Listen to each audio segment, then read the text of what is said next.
notre objectif, c'est de faire le développement de l'Afrique, mais également pas à travers uniquement le secteur public, mais également à travers le secteur privé.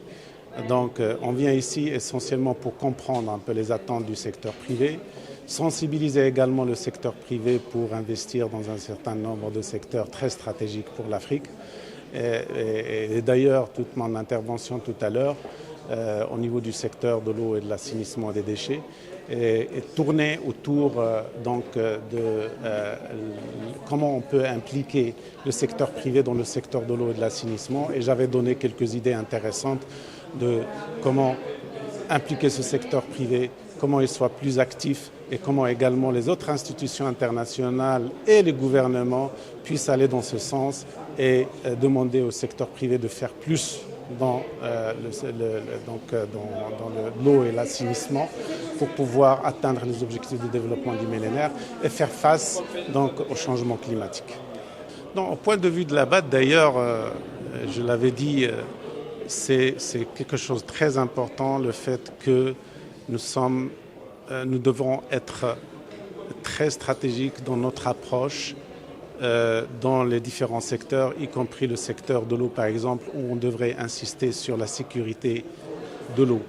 La sécurité de l'eau, c'est une notion très importante qui prend en compte plusieurs aspects, y compris l'eau pour la consommation domestique, pour l'industrie, pour l'environnement, mais également pour la résilience au changement climatique. Dans ce contexte de résilience au changement climatique et pour pouvoir être résilient et faire face aux besoins des populations avec les ODD qui ont été définis par les Nations Unies, on est obligé d'être innovant et d'impliquer le secteur privé. Et d'ailleurs, notre vision pour le secteur de l'eau et de l'assainissement est basée sur cette notion de sécurité alimentaire et plusieurs piliers ont été introduits dans notre vision qui est intéressante, elle a été définie récemment en 2021.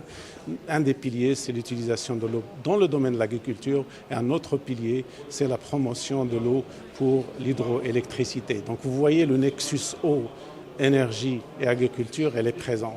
Mais également, il y a un élément très important, c'est impliquer systématiquement le secteur privé dans tout ce qu'on peut faire. Parce que le gouvernement ne peut pas faire tout seul atteindre ces objectifs de développement du millénaire sans appliquer le secteur privé. Un des objectifs de la BAD, c'est vraiment de faire ce développement intégré, d'aller vers cette intégration de tout ce qui est infrastructure. Il faut permettre par exemple, même dans le milieu rural, parce qu'il y a beaucoup de personnes dans le milieu rural dans nos pays africains, de leur permettre d'avoir accès à toutes les infrastructures possibles, d'avoir accès aux routes, d'avoir accès aux centres de santé, aux hôpitaux, aux écoles, etc. Donc c'est la base vraiment du développement. Après ça, il faut absolument passer d'une transformation ou bien d'une agriculture vivrière à une agriculture, disons, de transformation. Il faut créer de la valeur. En créant de la valeur et en ayant ces infrastructures, en créant des mini-zones agro-industrielles un peu partout en Afrique, avec tout le réseau de transport, avec toutes les usines de transformation, ça nous permet un peu de créer plus d'emplois, mais également de créer des opportunités pour ces jeunes pour rester en Afrique. Et ça, c'est primordial. On ne peut pas le faire juste en faisant une route par-ci, une route par-là, mais il faut que ça soit des projets intégrés qui puissent être mis en œuvre à travers tout le continent. Et d'ailleurs, c'est une de nos approches actuellement, c'est de développer cette agriculture résiliente qui transforme, qui donne de la valeur, mais également donner toutes les facilités à ces jeunes-là pour rester localement et développer leur continent. Et l'utilisation des technologies d'information, IT, etc. Par exemple, quand on parle de l'agriculture, il faut permettre à ces jeunes-là de mettre en place des applications, des outils, etc. pour faciliter la vie donc, des agriculteurs. Et de ce moyen-là, avec ce moyen-là, il y a des jeunes qui sont très forts dans le domaine de l'informatique. Ils peuvent contribuer donc à faire du business pour eux mais également à faciliter la vie des agriculteurs africains. Écoutez, l'Afrique, c'est un continent qui a beaucoup de ressources et je ne vais pas revenir sur les chiffres.